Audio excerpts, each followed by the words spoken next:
Welcome, everyone, to the May 2024 meeting of the Board of Directors of Lower Makefield Farmland Preservation. I'm Michael Blank, President, and with me today, we'll go around. Sean, why don't you start? Sean Carney, member. George Hines, Secretary. Secretary. Dan Bonikoski, Treasurer. Treasurer. And Dennis Stedman, Vice President. Hello. Welcome, everyone. Well, we'll get right into the agenda. Approval of minutes from March. Right. So last meeting, since it ended up being shortened, we really didn't get into a quorum. So I would like to request or ask, does anybody have a motion to approve the March 2024 meeting minutes? So moved. Do I hear a second? Second. Okay, all in favor, say aye.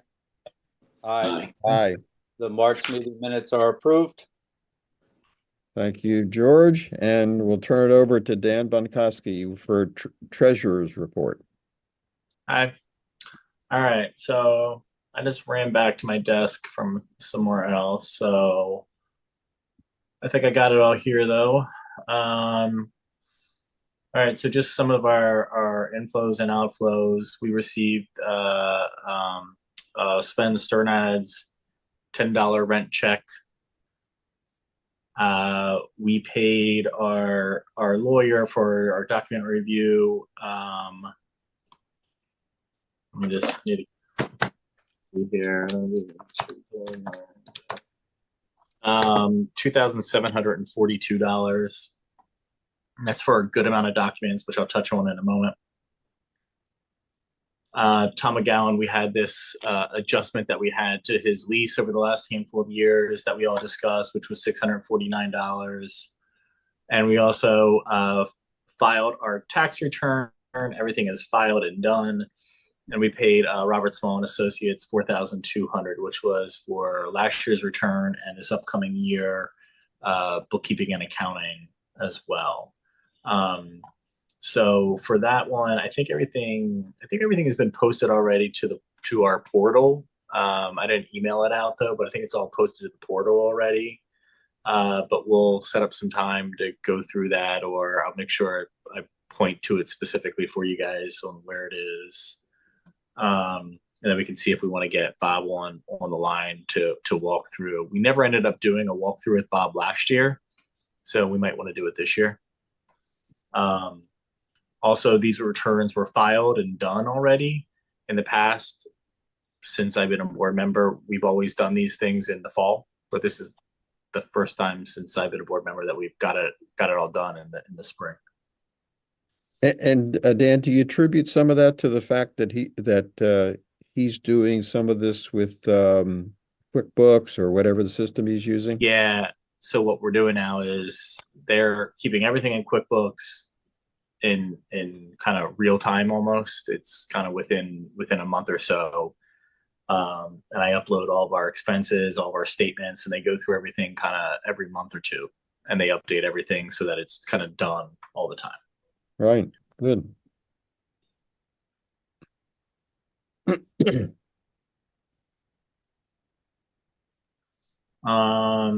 So that's all of our flows there. For our document review and document prep. Again, I also have this all in our portal, but I need to get it a little bit more organized for you guys, and then I'll point you guys to it, and so that we can get that moving too. But we have a lot. It's some good stuff that we've had all our documents, some new documents prepared, and some updates to some documents. And I think it's in pretty good shape. So we'll go through that though. But I need to make some red lines to make it a little bit easier, and maybe a bit of a flow chart or something like that, or like a cheat sheet to kind of go through it, I think.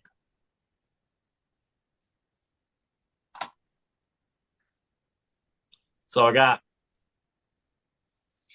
Oh, okay. So you're going to organize our documents. I jotted down for as an action for organize our docs for our review. Yep. on our portal. You're, okay. Question.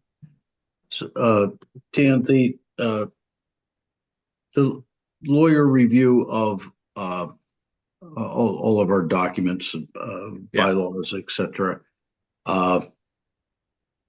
That they have not only reviewed those, but have made suggested updates, Yes. edits to those to reflect Yeah. current tax law, current state regulations, etc. Right?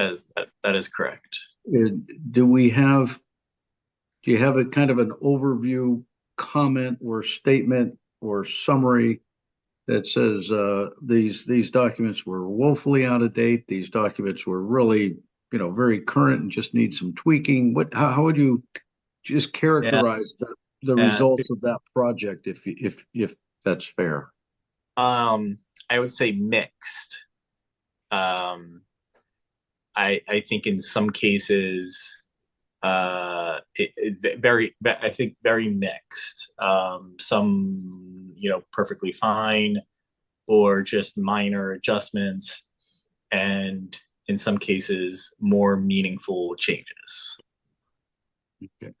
And for the board to review those and consider acting on them as to take action to make those changes official. Yeah. Do you anticipate we should have maybe a short working session with the attorney to have her help explain maybe on just those that are substantial changes, why the changes, what they mean, kind of have a dialogue on it versus just reviewing a red line? I think it will be more explanatory and even self-explanatory when I get a cheat sheet together on it. And then maybe when we kind of go from there, we'll see if we want to do a session with her so everyone can hear from her directly and ask questions directly. I think it'll be a little bit more obvious though when we go through.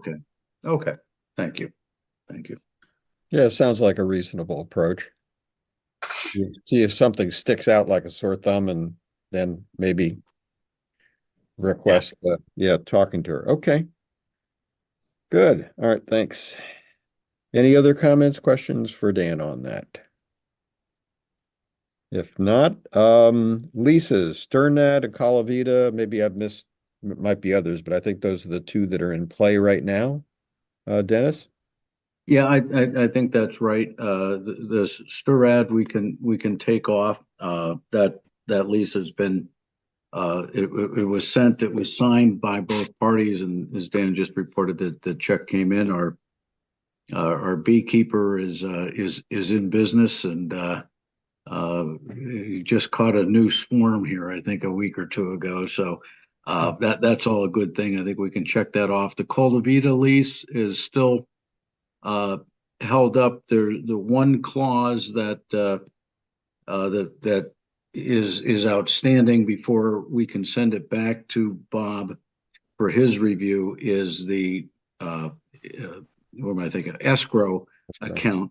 Dan has been working diligently to try to estimate the size of that escrow account that was established several years ago in an earlier lease that under prior management was merged in with our other funds.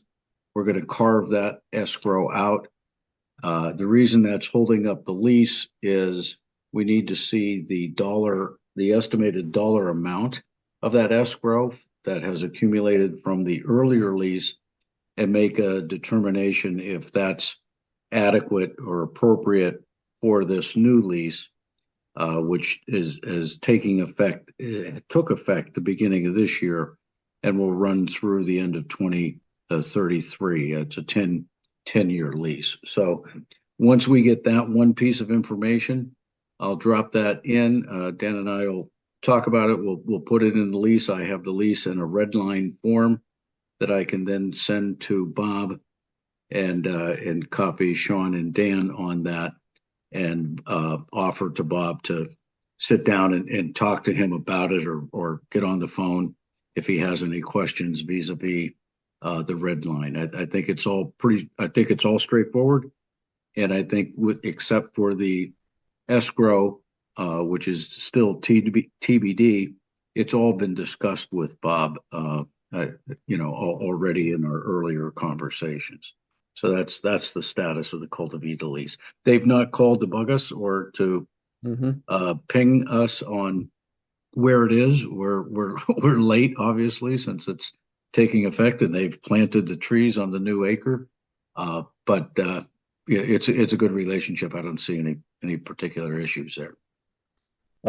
From looking at some emails, Dan and Dennis, it looks like it may not be so simple to find out the value of that account. Well, I to be determined, unfortunately. So Vanguard is sending me a whole ton of old statements that are no longer available online. Oh. And so they're mailing them to me though. And so that's what I need to get those. Oh, so there is some hope. Yeah. Okay, good. All right. Any other comments on leases? Okay. We'll move on to some outcomes of the spring tour. The first one was on the Bond Farm, formerly Farm View 1, where a berm was identified by Derek Fuller. I went out with him as what he called a stone filter berm at the bottom of that field where the pooling of water occurs. And it actually was purpose-built to filter out junk before it flowed down into the retention basin, which we could see if you kind of walked up on top of that berm. And Derek's thought was, unless we did a full clean out, kind of like take trees out, take the overgrown vegetation out, take off the old stone and then put back in new stone, that we couldn't do much. We might try to just clean it out a little bit, and that's the thought that I kind of favored. That might allow more flow down to the retention basin. In talking to Tim, he's not as concerned as I thought he was at one point about that area. And as Sean has said, maybe it's the neighbors who have more of a concern there than actually our farmers. We've heard from the neighbors but in the past, right? Yeah. I feel like it's an annual occurrence, that it ends up kind of flooding and pooling down there for a period of time, and it becomes like an annual occurrence where we end up hearing from some people. That we hear about it. Right. I'm surprised that Tim actually doesn't have a concern, because I felt that kind of encroached into the tillable land, the area that he actually farmed to some degree too, but maybe not, or maybe not very material. But I had the same impression, but when talking to Tim again, he says it's not very productive down that end of the field anyway. So that's where we are. One thought I had was that if we could put it on Corcoran's list to have it cleaned out to the best that they can, and then see if that improves the situation. Mike, when you say cleaned out, well, what do you mean exactly? What I mean by that is without pulling out any stone, taking care of, there's a couple of trees up on that berm, a couple small trees, taking those out and cutting them back, and cutting out some of the what I call bushes, undergrowth there too, might help.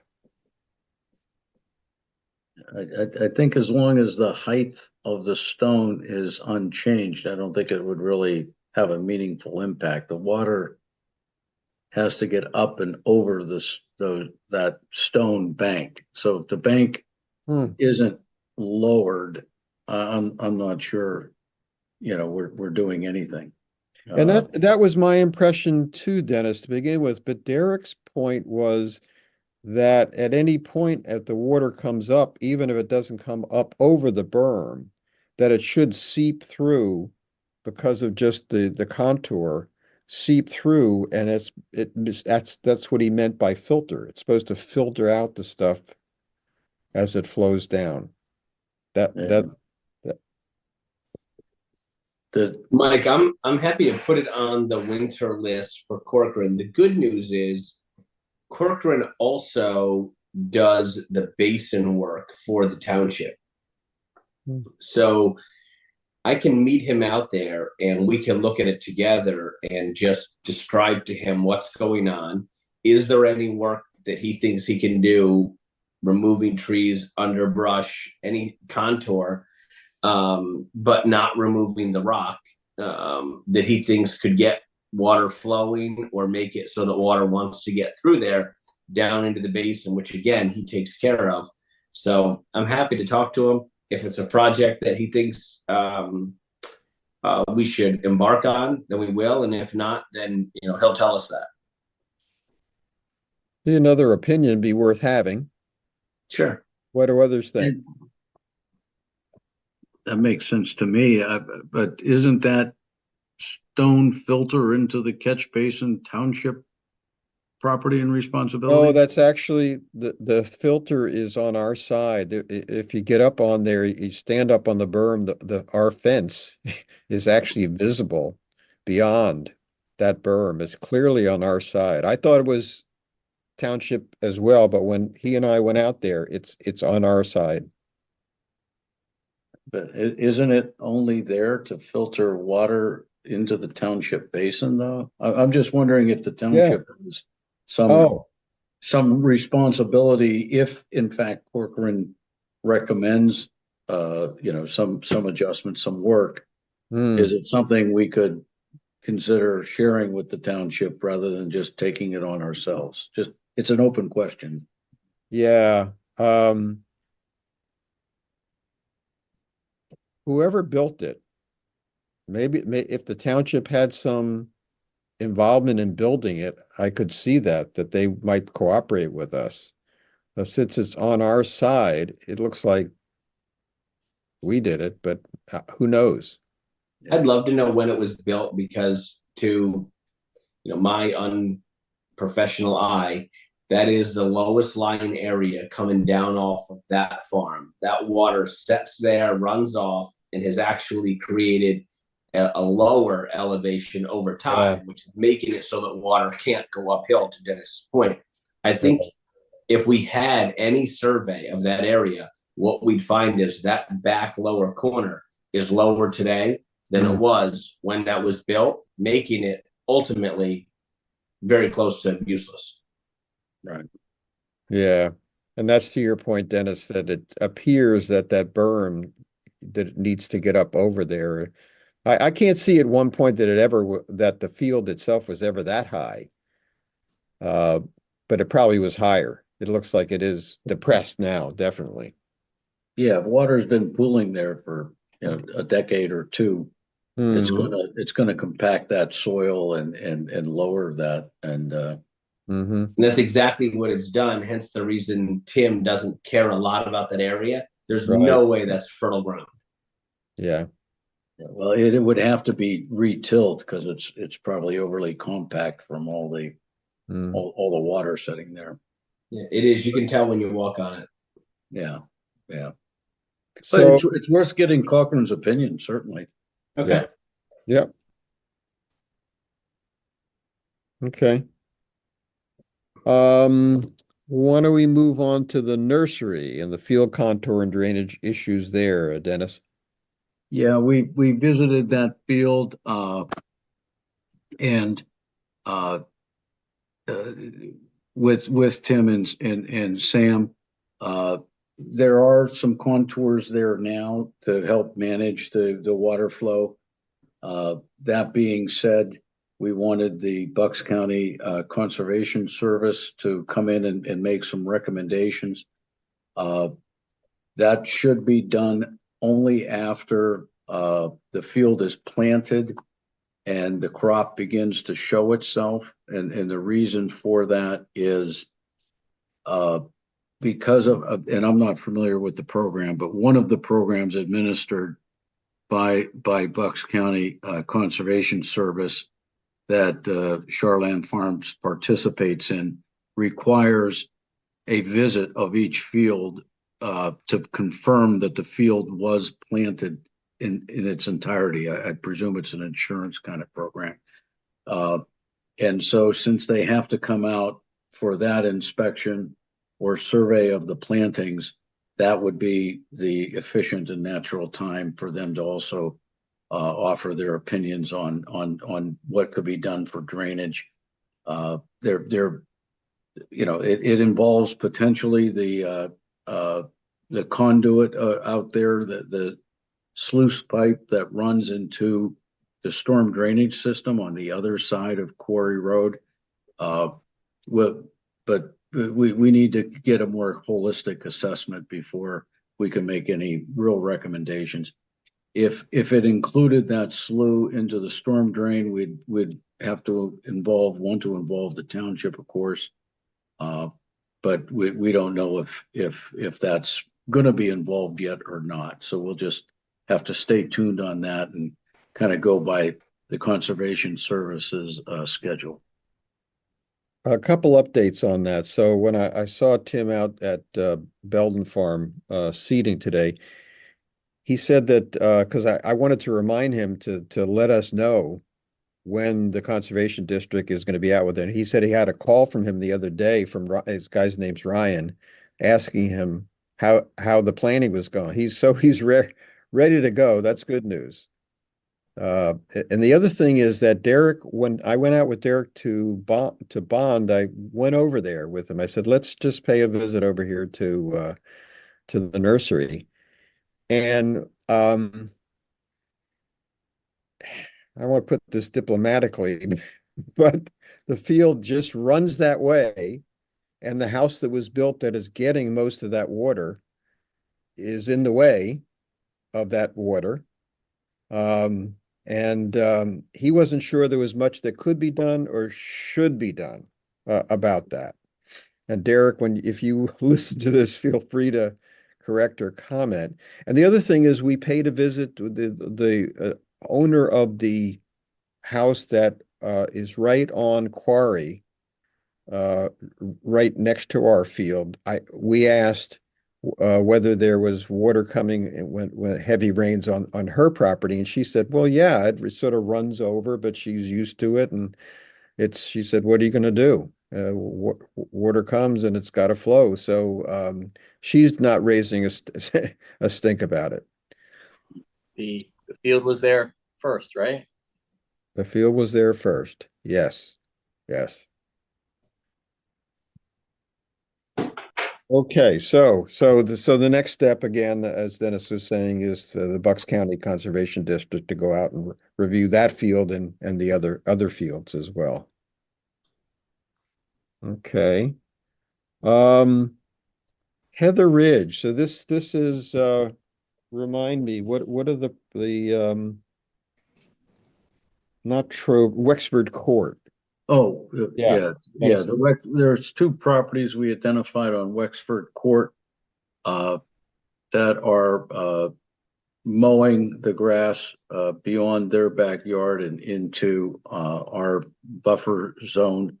It looks very nice. It's that kind of maintenance, but they do need a letter putting them on notice that while they're cutting that without our permission, and it does represent and there is no trespassing on our property, that we're not giving up any rights to our property, and the boundary line is established and marked with the iron fence posts that are there. I've drafted those letters, Mike. You and I went back and forth a time or two on those. Do those get mailed by the township? Do we mail them? Do you want me to mail them? What's the actual, who Yeah, licks the stamp? it can be done either way. Okay, It can be done either way. The township will mail them out for us if you want to okay, pass them by them. okay. I'll get it to the township building. I'll get them to Katie at the township building, along with the names and addresses, and let them go out that way. Yeah, Okay. sounds good. Okay, so while we're on that, I was going to hold this to any other business, but the neighbor next to those two on Wexford Court, Mr. McCauley, he contacted the township. He has what he says is a dead, well, not he doesn't have, but it's on our property, fairly large dying or dead tree that he wondered who was responsible for. He also, during the conversation, I spoke to him, he said that there is one of our posts inside of his fence, the green metal post that we put up on Heather Ridge. Somehow, one of our posts, and I haven't verified it, I haven't been out there, is inside of his fence. This is the corner That doesn't property. mean it's wrong.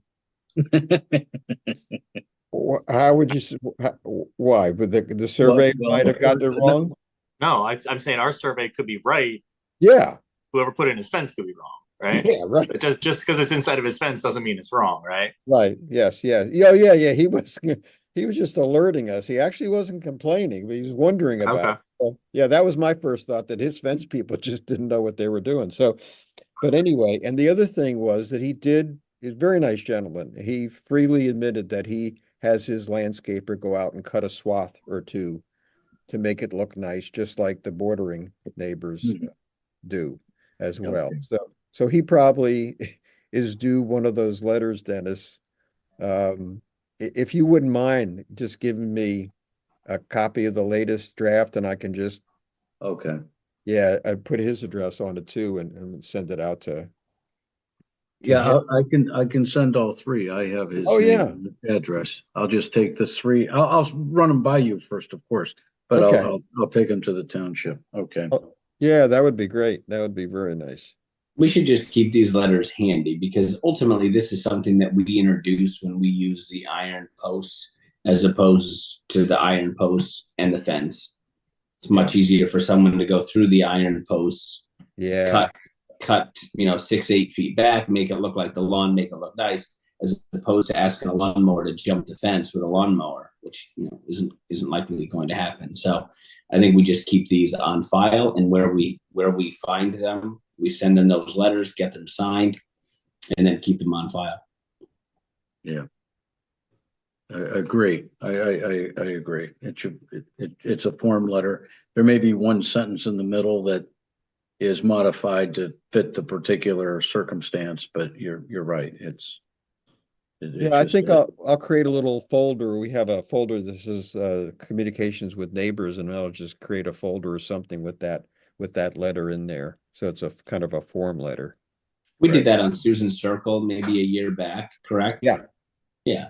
And that actually was the draft that we used for this instance. Perfect. Yeah. Perfect. Yep.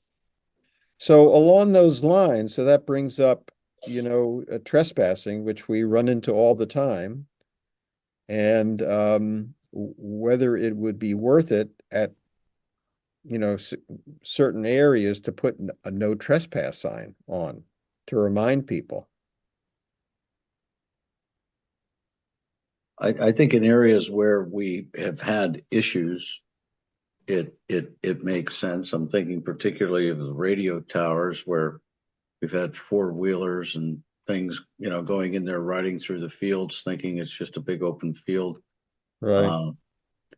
To me, if there's a professional sign that says private property, no trespassing, it might nudge a couple people. Some people will ignore it, of course.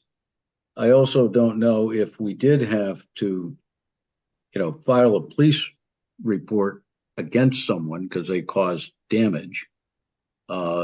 is our case stronger that it's Mm. the property's posted versus not posted? You know, the trespasser can plead ignorance. I don't know. I'm not a lawyer. I don't know if that legally has an impact or makes a difference, but I'm thinking the radio towers could probably use one or two along there where people go in on Now, one on the new fence and the new split rail fence and maybe another Wow. place.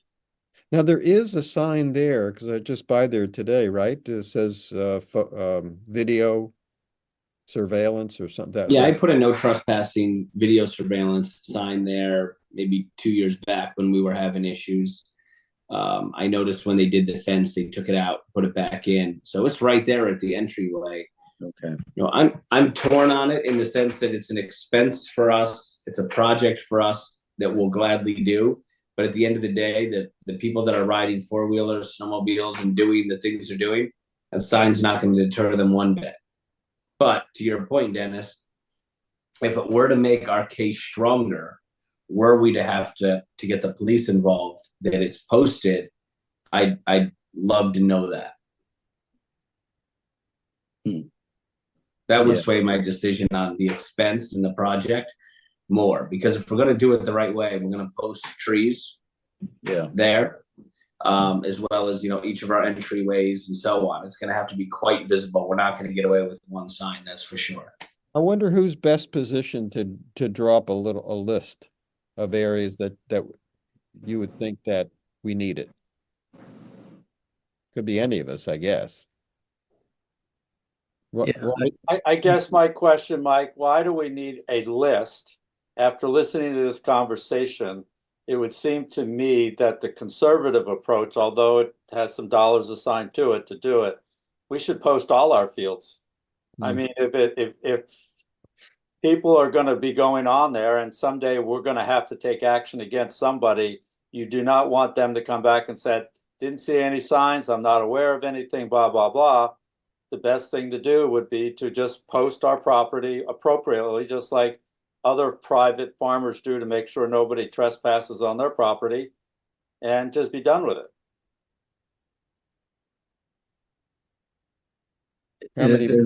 Can't argue with that. I mean, it has to be done in a way that doesn't make the township's job or Cochran's job or the farmer's job more difficult in terms of mowing around and things like that, but that all can be done.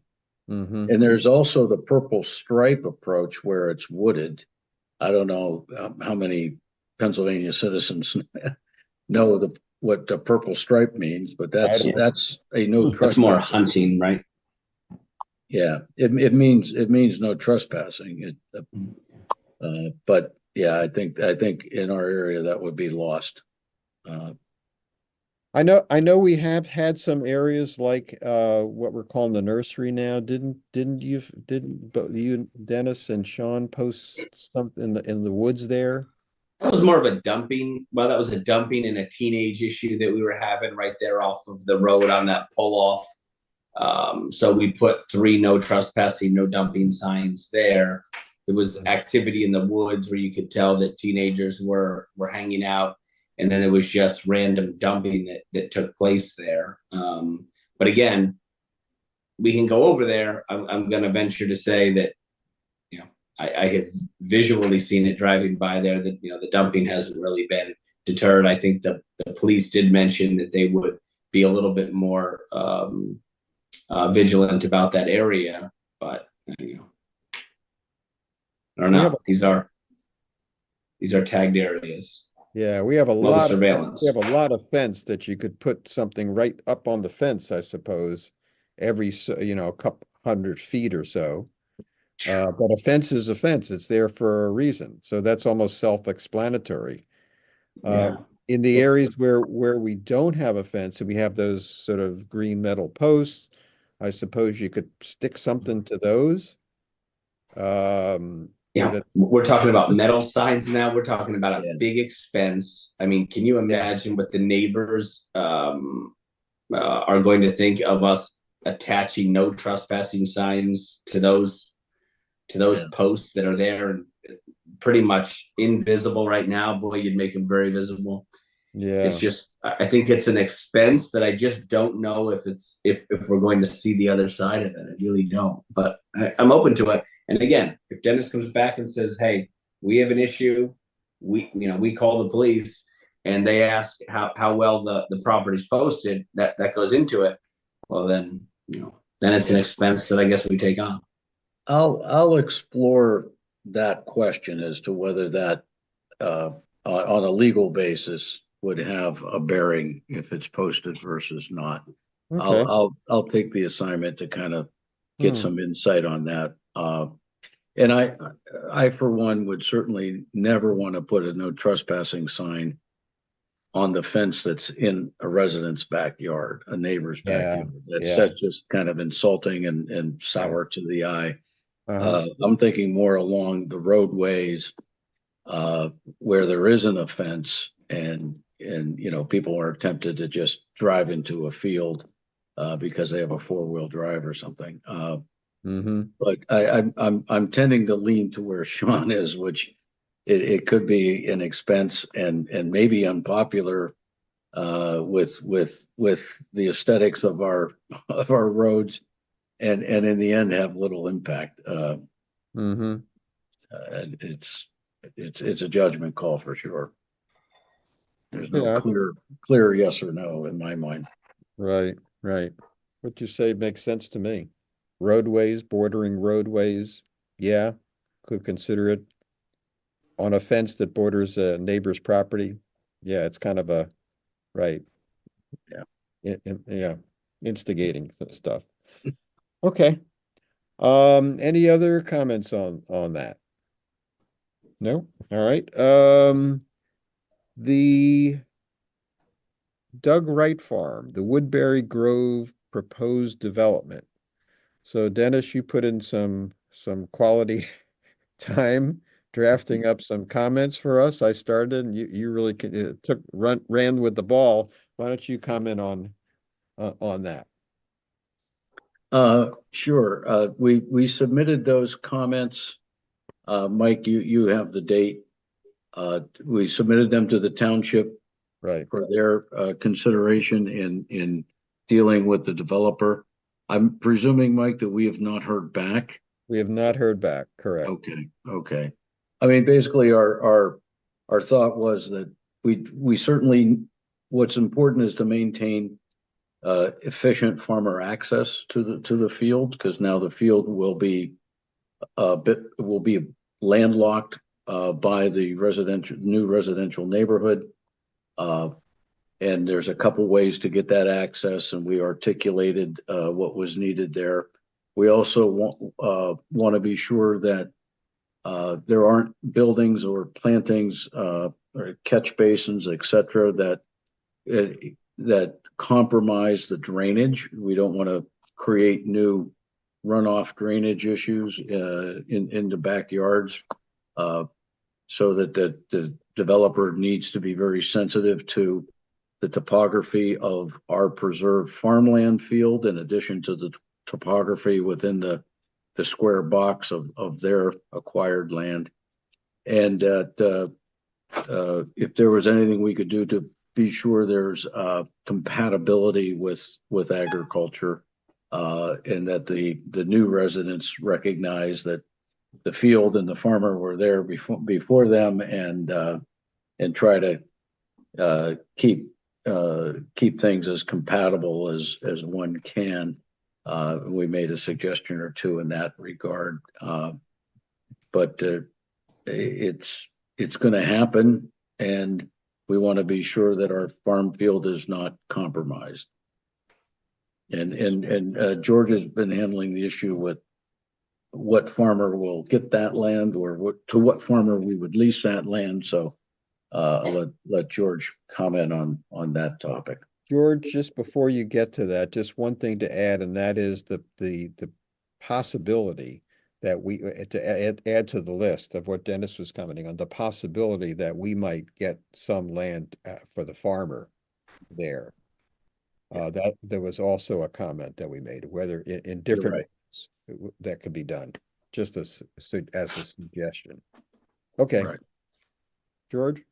So, since the last time we talked about the topic, I hadn't really done anything yet because the last time we spoke, it was comments about that,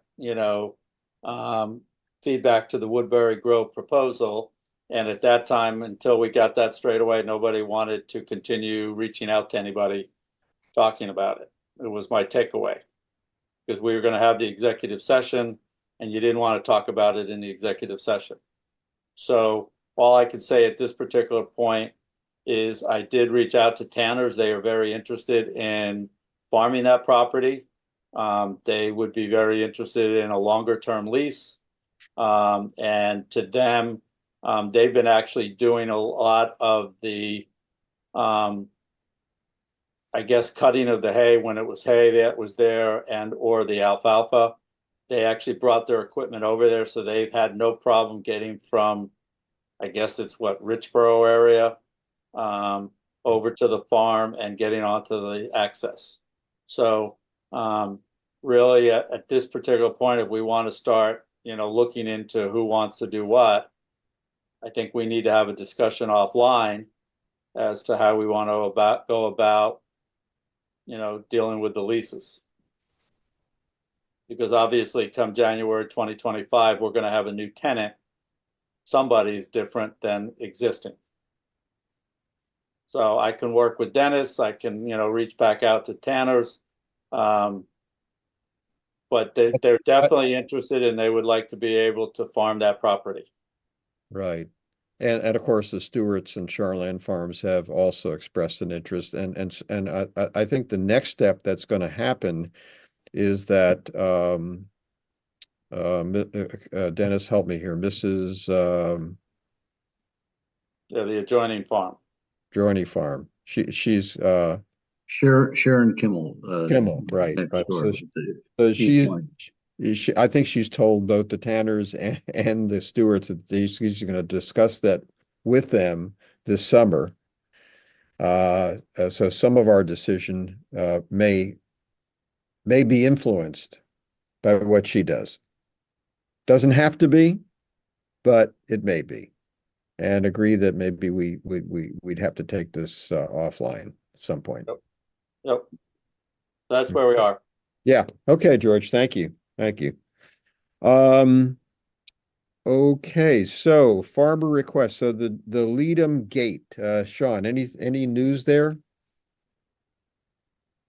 No new news since last time, Mike. I've reached back out and have yet to hear back. I went out to the property with Tim. We staked it.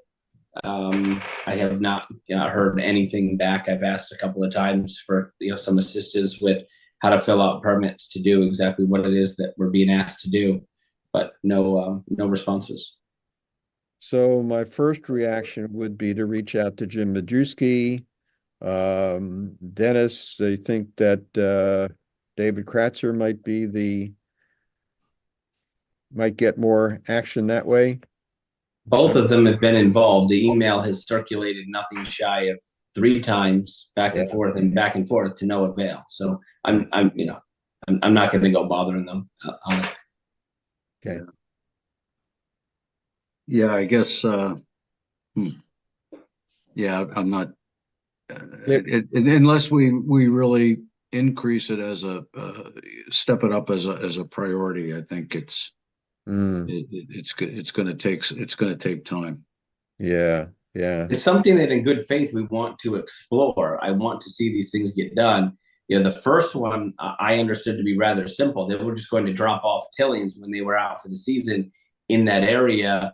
Sam and Tim were going to spread them to the size that they kind of needed for a padding there. But then it was, if we were going to expand the driveway at all, then we were going to need PennDOT permits. So I had just in my email asked, how to go about doing it. Happy to do it, but just need a little bit of guidance on it.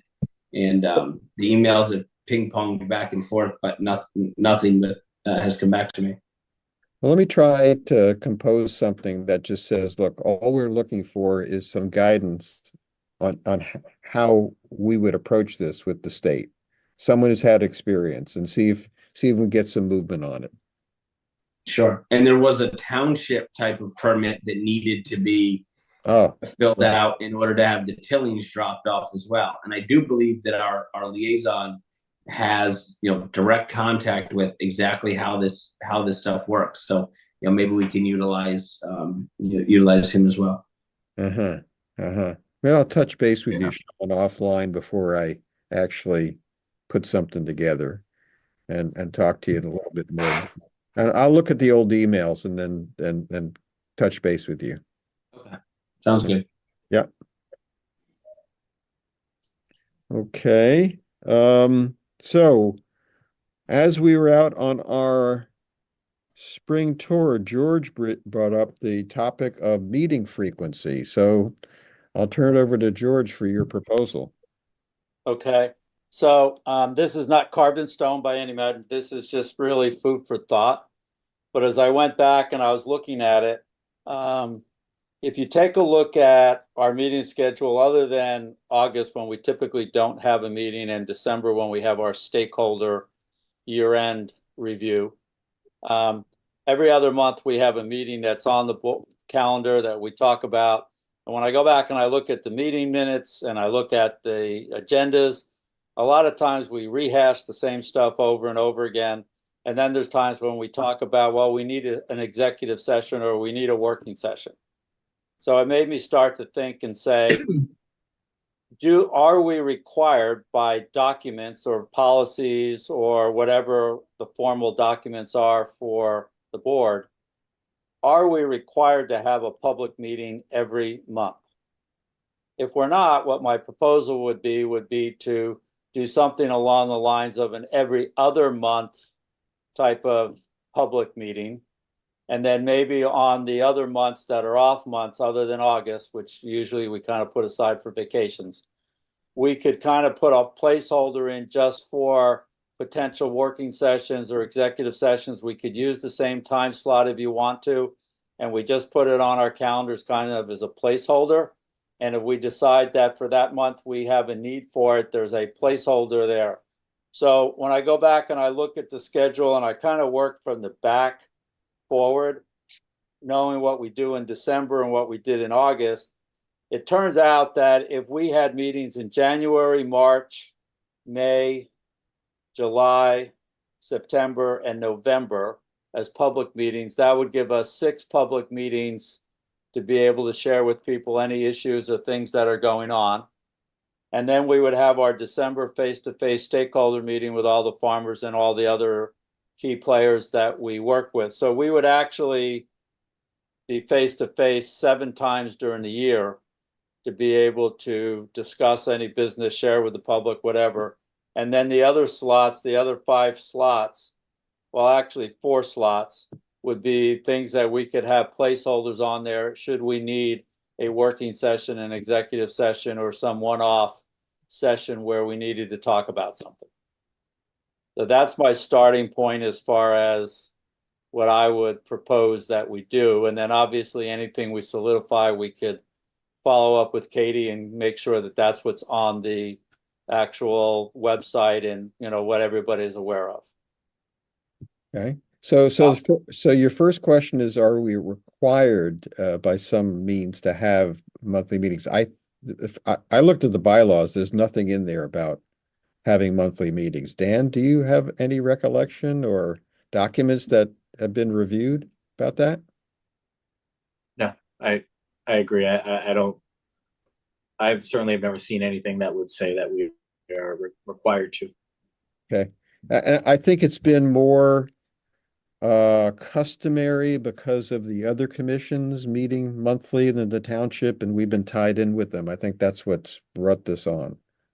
Well, I also think, Mike, given that other side discussion that's going on that you and I saw from Janelle of how we're going to document this stuff, and because of the meeting frequency and maybe not using Zoom, Right. Why ask for more trouble if we have a more succinct schedule where fewer times we have to worry about that? That solves part of our problems too. Yeah. Yeah. So I think they go hand in hand looking down the road as we, finish off 2024 and go into 2025. Discussion? Anybody? What do you think? I'm fully in favor of George's proposal of going every other month, keeping the December gathering. I think that's important. A lot actually came out of that this year that we can point to. Keeping August off the table, and tabling sessions, whether they be at the same time or not, to be able to get together and discuss things that we kind of need to in one-off sessions. Now, I understand, my opinion, may not jive with everyone else's. I really try and balance this board and give it all of the time that I possibly can, whether it be in the field, here on the meetings, so on. And, in different months, it certainly can be a lot, especially to George's point, when we kind of, rehash. I would say we rehash similar topics, but we kind of come out to a different place. We never retread the same tire. I think we just kind of, bring the topics up because they need to be brought up again and take them to a different place. But I'd be all for George's proposal. Okay, Dan? Agreed. Dennis? Yeah, I'm supportive. It's more efficient. I think this board runs very smoothly. Or the feedback from the Board of Supervisors has always been favorable, that this is a board that executes. So I see no reason why we couldn't try this schedule. I think that it's logical. My only question would be to Dan, and I think he just answered it, which is with monthly, payments and checks and deposits and things, you're okay from a financial responsibility with every other month, right? Yeah, I think, Dennis, if you kind of think back, we generally approve. Oftentimes we're approving via email anything that needs to get approved. That's true. Or it's approval of a contract or an agreement that is agreed upon up front, and then we receive an invoice on the back end. So, I would say at least 75, 80, 90% of the time, we've agreed to something via email already. So if you're asking in terms of like approvals for, if that's where you were going with that question, I don't see it being an issue. Okay. I have no issue with it. I like it. Okay. One thing it will do is it will put more pressure on us to be good about, and we're good about this. We have a chat with each other. If it's an email type of email communication because of length or something needs to be attached, we do that very well. But, it'll put a little bit more pressure on us to be good about the chats and communicating when things happen. And I honestly think that what it might bring to our meetings is not only neighbor A called us about an issue they had, but it will now be on this date, neighbor A called us about this issue they had. We went out, it's been resolved. I think, with this type of frequency, we may see more of those types of conversations. Sure. Well, I'll entertain, George, if you would like to make a motion, we can vote on this. Okay. I make a motion that the proposal I have for the meeting frequency of every other month be adopted by the board. I could say on a trial basis right now through the rest of the year. And then if we're good with that, we can then formalize it for 2025. And if that's the case, then we'll move forward with it that way. Do I have a second? A second. All in favor? I Aye. That being said, okay, we're meeting right now in May. right. We would have no meeting in June, and our next meeting would be July. correct. Yes. Correct. And I'll communicate this to Katie. She should know because she's going to be looking for agendas to post publicly. And I don't expect any pushback, and of course, Janelle will be thrilled. Yep. Dennis, yeah. Yeah, but just in the dialogue with Katie, may want to look at the farm preservation website when on the LMT website. Yeah, It probably says there's public monthly meetings or some such yeah, right. statement. So let's be sure that Katie has the information she needs, the township has the information they need to update that. Mhm. And maybe just put it in the context of here is the 2024 schedule, Uh-huh. as opposed to some big policy thing. Here's the 2024 schedule. It's July, September, November, and as 25 approaches, we can issue a 25 schedule. It's just a thought, but No, I like that. they I need to like that update that. idea. That's good. They need to update that. yeah. That's a good thought. Yeah, thank you. I will. I'll do that. Okay. And Mike, on this topic of meetings, sorry, but very related. Is it the case? Is it your understanding that we will, or future meetings after this one, will be in public at the township building with a self-directed Zoom alternative or option for those who cannot attend? All I can say is at some point, yes, but to be determined. It's a bit in flux now. Katie has scheduled meetings out through August. Of course, we don't do August, so ostensibly through June and July, if we had meetings, so it'd be just for July for us, we would still do this. But it's yet, they haven't had a definite, at least I'm not aware of a definite decision on that. So I'm going to find out about that. On a separate committee that I'm on, township committee that I'm on, we Yep. are going completely in person starting this month. Well, maybe, Starting with a meeting next week. well, there it is.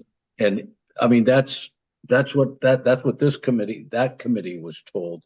Right. And there will be a Zoom option for committee members to Zoom in if they're traveling or, stuck in New York or whatever, who can't attend in person.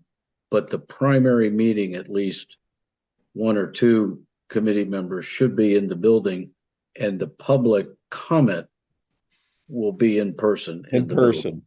Right. Because we won't have this Zoom system that we're enjoying right now, managed by a third party. Right. That's what that committee was told. So it's likely to be the same. Let me find out from Katie. I hadn't heard anything. Okay, thank you for that. Okay, so as we're getting up to 7 here, I'm sure we can go over a little bit. Other business, I had as other business the radio tower sale and also the gate. Dennis, do you want to comment on those two things? Sure. Yeah.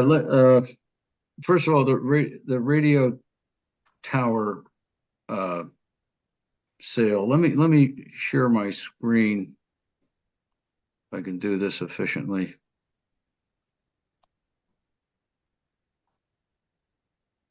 Yep. Hang on. So apparently the radio towers, and we call that. You're not sharing if you think you are, Dennis. No, I know I'm not. Oh, okay. I'm struggling while I'm talking. Okay, are we sharing in? Here it is. There it is. Okay. So this is our property, Lower Makefield Farmland Preservation property, that we are now calling the radio towers, right? And the boundary, our property, and this little green line is our new gate. Remember, we talked about that before. This area of red line, this is township property. So our farm property starts back here, and what we're calling the radio station and tower property is this property here, which is owned by Nassau Tower Realty LLC. So this is the lot that we've been notified is going up for sheriff's sale. As you can see, this lower Makefield Township lot is a complete U around the radio station and tower lot. And there's a cell tower system here, which is operated by a third party who leased this space from Lower Makefield Township. Lower Makefield Township gets revenue on a routine basis from this lease. So Lower Makefield is behind these properties in Upper Hilltop Road. And our properties down here. Our gate, that new gate that we participated in, that's on township property. We've been notified that this is going up for sheriff's sale due to lack of paying taxes. You can see the footprint of these big radio towers, and this is the little radio station that's abandoned. We're operating today on the presumption that that's just done. They're turning it in because these towers are no longer leased or active, and they are too expensive to take down. So they're gonna put the property up. Now the township has written to the lawyer associated with this sheriff's sale to ask a long list of questions about the status of the towers. Are they leased? Is it an income opportunity? Is it a liability? What are the plans, et cetera, et cetera. So we don't have any of those answers yet. The first blush would be it may make sense for the township to buy this land since they represent the perimeter around it. But not obviously if it's going to bring a lot of liability in terms of expense to dismantle towers. It is zoned residential. It's 14 and a fraction acres. So I guess one could put maybe 10 houses there if a builder wanted to take on that responsibility. So that's what's going on there. We really don't know much at all other than that, unless somebody else has some insight. The gate has been damaged. It was driven through. You can tell by a vehicle and damaged. The speculation is that was most likely done by the organization that takes this driveway, the driveway with our gate, that comes around here, and they service this cell tower with some frequency. There's need for them to go there. And it's not clear whether the township gave that company the combination to this gate, so they just drove through it. These are busy guys in big trucks who are on a schedule, and I've been told they drive through and around anything to stick to their schedule. So the township is, Dave Kratzer has said he's reaching out to the organization that owns this tower to communicate about the gate and the combination and to just determine what could or should be done there. And that's what we got. Okay. Any questions for Dennis on that? Thank you, Dennis. Very comprehensive review of that area. Any other business besides that? No? Okay. Any public comment, Alex? There's no online public comment. Okay, thank you. Turn it over to George for review of action items. Okay, I have 5 items on here. One of them was Dan is going to organize the docs that have been either revised or prepared based off of the attorney review. And once he's done that, he'll let us know when that's available. And then we could, at a future meeting, go through that. And if we follow our new schedule, maybe we do that at an off-site or a executive workshop meeting instead of a public meeting. Sean, you're going to talk with Matt Corcoran regarding the Bond Farm stone filter berm, see if he has any ideas, thoughts of what could or couldn't be done. And if there is something there that's meaningful that would be beneficial, we might add that to next year's winter project list. Homeowners on Wexford Court bordering Heather Ridge. There's letters that Dennis has drafted, and he is going to take those letters, drop them off with Katie, and get them mailed to them so that they understand the rules of the road regarding the borderline between their property and the farmland, and what they've been doing regarding mowing and anything else. Dennis, you're going to follow up regarding whether or not there's any benefit or legal ramifications regarding no trespassing signs.